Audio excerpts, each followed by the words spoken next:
எல்லாருக்கும் வணக்கம். நான் Hema Subramanian. Welcome to home cooking Tamil.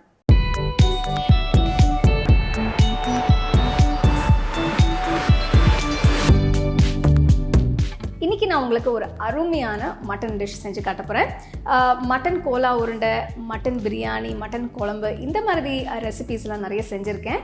அதோட லிங்க்ஸ் டிஸ்கிரிப்ஷனில் இருக்குது. இன்றைக்கி நான் செய்ய போகிறது மட்டன் மிளகு சுக்கா. ஸோ இந்த ஸ்பெஷல் டிஷ் எப்படி செய்கிறதுன்னு பார்க்கலாம்.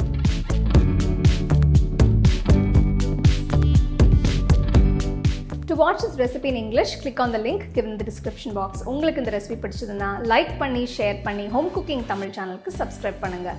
மறக்காமல் பெல் ஐக்கானை கிளிக் பண்ணுங்கள். இந்த ரெசிபி செய்ய முதல்ல மசாலா விழுது அரைக்கணும். இதுக்கு மிக்சர் ஜாரில் 2 பூண்டு பல், 1 துண்டு இஞ்சி போடுறேன், 1 டீஸ்பூன் சீரகம், 1 டீஸ்பூன் முழு தனியா, 2 டீஸ்பூன் முழு மிளகு, 3 காஞ்ச மிளகாய், 1/2 கப் சின்ன வெங்காயம்,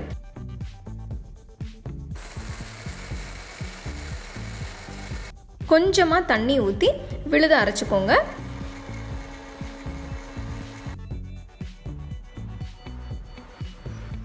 மசாலா இப்போ ரெடி ஆயிடுச்சு.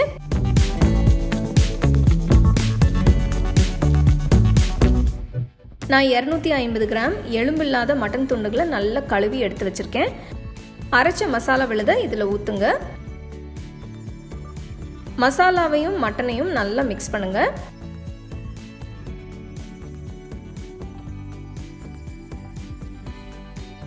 இதோட 1/4 டீஸ்பூன் மஞ்சத்தூள், தேவையான அளவு உப்பு போட்டு நல்லா மிக்ஸ் பண்ணுங்க.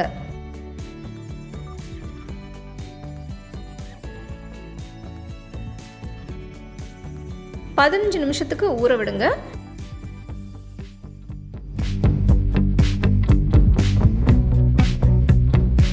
அடுத்து மசாலா தூள் செய்ய பேனில் கொஞ்சம் நெய் ஊற்றி ஒரு சின்ன துண்டு பட்டை, ஒரு அன்னாசி பூ, 1 டீஸ்பூன் சோம்பு,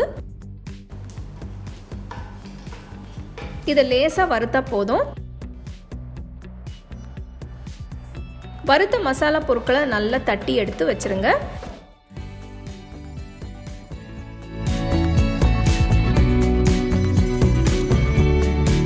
அடுத்து மட்டன் துண்டுகளை ப்ரெஷர் குக் பண்ண போகிறேன்.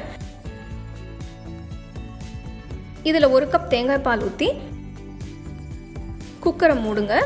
மீடியம் ஃப்ளேமில் 6-7 விசில் வர வரைக்கும் வேக விடுங்க.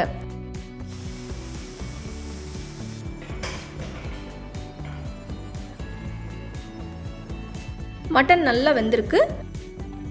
அகலமான பேனை சூடு பண்ணுங்க. வெந்த மட்டன் துண்டுகளை போட்டு கிண்டுங்க.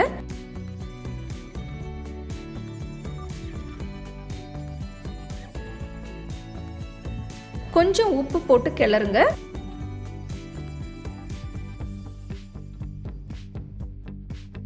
கடைசியாக கொஞ்சம் கொத்தமல்லி போட்டு மிக்ஸ் பண்ணுங்க. கொத்தமல்லி இந்த டிஷ்ஷுக்கு நல்ல ஃப்ளேவர் கொடுக்கும்.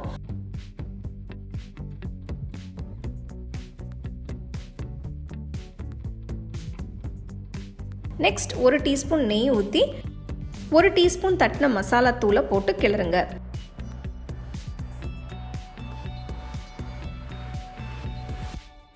மட்டன் மசாலா ட்ரை ஆகிற வரைக்கும் அடுப்பை லோ ஃப்ளேமில் வச்சு கிண்டுங்க. அருமையான மட்டன் பெப்பர் சுக்கா ரெடி. சூடாக பரிமாறுங்க.